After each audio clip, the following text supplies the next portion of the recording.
Hey everybody, how's it going? My name is Chris. This is Stylist Meets Vinyl.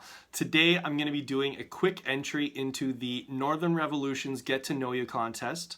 Northern Revolutions is a channel. My friend Rob runs it, and Rob is a big supporter of this channel. He and I started our channels right around the same time earlier this year, and as I say, Rob has supported this channel many times, plugged this channel many times, and I'm happy to do whatever I can to get more eyes onto Rob's channel. So if you haven't already subscribed to Northern Revolutions, please do so. And then also, if you feel like making a video, then do so as well. You don't necessarily have to have your own vinyl channel. You can just make a video if you have a few records that you want to share. I'll tell you the details of the contest. So number one, subscribe to Rob's channel, Northern Revolutions. Number two, plug a channel in the VC, preferably one that is smaller than your channel.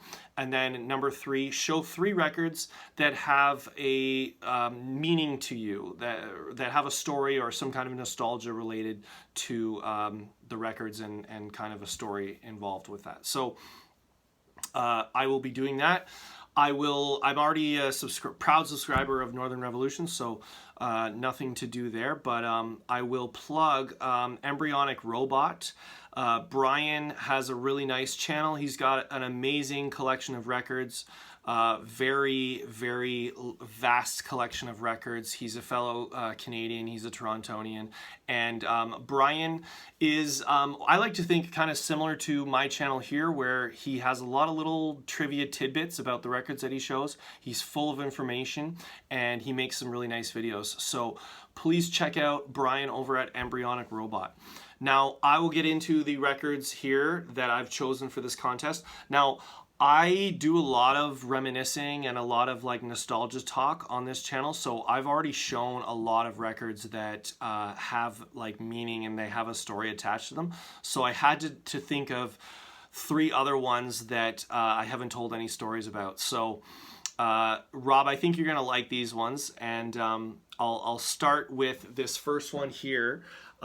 This record is a big reason why I got into, or this story at least, attached to this record is a big reason why I got into record collecting. Now, I don't want to copy you, Rob, but I already thought about showing this record as I was watching your video before you even showed it. But so this is the White Album, Beatles, historic double album from the Beatles. Now, the story, as I say, this was kind of influential in me wanting to have a record collection. When I was a kid, my parents had a record collection. It was set up in our living room, and it was kind of like a mystic thing. It was just so cool to me, and you know, as a kid, I don't think I was allowed to touch it or touch the records. Only the adults were allowed to. And you know, you drop this needle down on a record and all of a sudden music comes out of it, and so that just mystified me. And this album in particular, so side 3, song 1, Birthday, written by Lennon McCartney.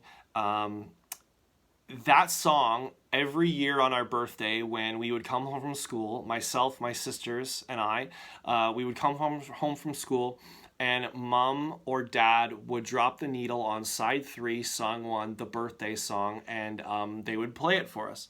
And you know, when you're a kid, your birthday is the best day ever, and so that really just added to it. That I remember just having this excitement to come home, and I would think, oh, like they're gonna play Birthday for me, you know. So that was really great, and it's such a great song. Way better, I recommend to anybody who has this album, don't sing Happy Birthday for people. Play Birthday by Lennon and McCartney. Way better song to begin with, and it's way more fun. And so that it was this exact copy too that they would play, and so that just really is one of my early memories of our record player that we had, and spinning records, and that was so cool. So there's number 1. Number 2, Okay, number two. Now, and again, anyone who's followed this channel for a little while, you guys know that I'm a classic rock guy. I love classic rock. I was very influenced by my parents and the music that they were listening to. That was my first introduction. And also, I have older sisters as well, and they were listening to music as well. So, all that stuff really influenced me. But this album in particular was one that my dad had. He actually had the CD, not the vinyl record. But I remember this album, Against the Wind, by the Silver Bullet Band, Bob Seger. This came out in 1980, I believe. And my dad had this CD in the car, played it all the time, and I've mentioned Bob Seger before on my channel, and actually I sent Rob at Northern Revolutions I VCLT'd him Night Moves because he didn't have any Seger. He just bought his first Seger album, and I love Seger. You know, it's dad rock as good as it comes, and this album in particular has some real good ones. You'll Accompany Me, Her Strut, and Against the Wind. Those were some hits on this. And I remember these songs being played specifically when I was young. My dad would take me to hockey practice, and we would be driving, and it would be early in the morning, and the place where I practiced was like 45 minutes away from my house. And I remember the dead of winter driving in the car, and my dad was playing this album, and that was the first time that I really was listening to Bob Seger, and he really grew on me over the years. And I really have a bunch of other Seger albums, but this is kind of where it started. So this is a good one to check out if anyone doesn't know Seger, but he's got a lot of great ones, and even some early ones as well that are like even before Night Moves and before Live Bullet that are really hard to find. But yeah, that song has that album has a really great memory associated with. Oh, and my dad too. You know, in the car driving to practice, and my dad just giving me the classic dad advice. You know, Chris, don't forget, keep your stick on the ice. That was it. Keep your stick on the ice, you know? So that's a really good memory that I have associated with this album. Now, this last album, I'm going to give you guys a twofer. I'm going to give you two memories and a little bit of trivia involved with this album. So I showed this just in one of my recent record show finds. I didn't find it at the record show, but I showed it because I did find a Doors album. And this one, the Doors Greatest Hits.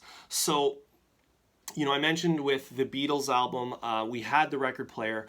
It eventually, in the early 90s, it eventually broke down. My parents didn't get it fixed. So that was the end of the record player, and maybe why it's still so mystified in my mind, because it was only there for a short time in my early childhood. So my parents switched to CDs. My dad had this CD, and the Doors Greatest Hits. He's a fan of the Doors. And side 2, track 2, Roadhouse Blues. There's a really nice live version of Roadhouse Blues, and Jim Morrison at the end of Roadhouse Blues, he has a little speech that he gives, and there's a woman. If anyone who knows this album will know exactly what I'm talking about. There's a woman who's presumably in the front row, and he's telling a story, and you can kind of hear her too. She's close enough to the mic that you can hear her answering back, and he's talking about being a Sagittarius, and he's the most philosophical of all the signs, but that he doesn't believe in it. And anyways, he ends his speech by saying, you know, I don't know what's gonna happen, man. I don't know what's gonna happen, but I want to have my kicks before the whole shithouse goes up in flames. Woo! And then they start cheering and everything. And again, I remember anytime I would hear that, my dad would turn to me after that speech, and he would say, and he did get his kicks in, you know? And it was just a little bit of a cautionary tale for me, from my dad to his son, to avoid drugs and stay on the straight and narrow. And who better to learn that lesson from than Jim Morrison. And also another memory I have with that exact same song is a few years ago, I was going through some personal stuff, and my good friend Bongo over at Camp Bongo Picks, which right here, Camp Bongo Picks on the east gate of Algonquin, him and his wife Andrea invited me to their camp because I was going through some stuff, and they invited me there as a guest. And I have a really great memory of Bongo and I. Bongo's a big Doors fan, and he's also a fantastic musician. And we were on his deck, overlooking the Gallery Lake, overlooking the lake, and he had a jaw harp. And if anyone doesn't know what a jaw harp is, look it up. And he was playing the jaw harp, and he asked me if I knew any Doors. And we did an impromptu rendition of Roadhouse Blues, complete with me scatting the same way that Jim Morrison scats in the video as well. You know, a chock-a-dook-gong, chong-gong, no. Anyways, that is another really great memory I have associated with that song and this album. And the bit of trivia I will give you is, if anyone has heard, anyone has seen the movie Dazed and Confused from, I think it was 1993, Matthew McConaughey plays a character in that movie, and his catchphrase in that, or his little saying, is, all right, all right, all right. And he has said in interviews that he got that from this live version of Roadhouse Blues. I say at the beginning of Morrison's speech, he says, all right, all right, all right. And he thought, McConaughey thought that his character would be a fan of Jim Morrison, would have adopted that same little expression. So there you go, a little bit of trivia. A twofer, that was a threefer actually. Now, that's it for this little contest entry. Go check out Rob's channel, Northern Revolutions. Subscribe, and if you guys can, if you have some videos to talk, or some records to talk about, make a video. It's a lot of fun. So I hope you guys enjoyed this. Please like and subscribe if you're enjoying my content, and stay tuned for much more. Don't forget to come right back here where Stylus meets vinyl. Thanks. See you later.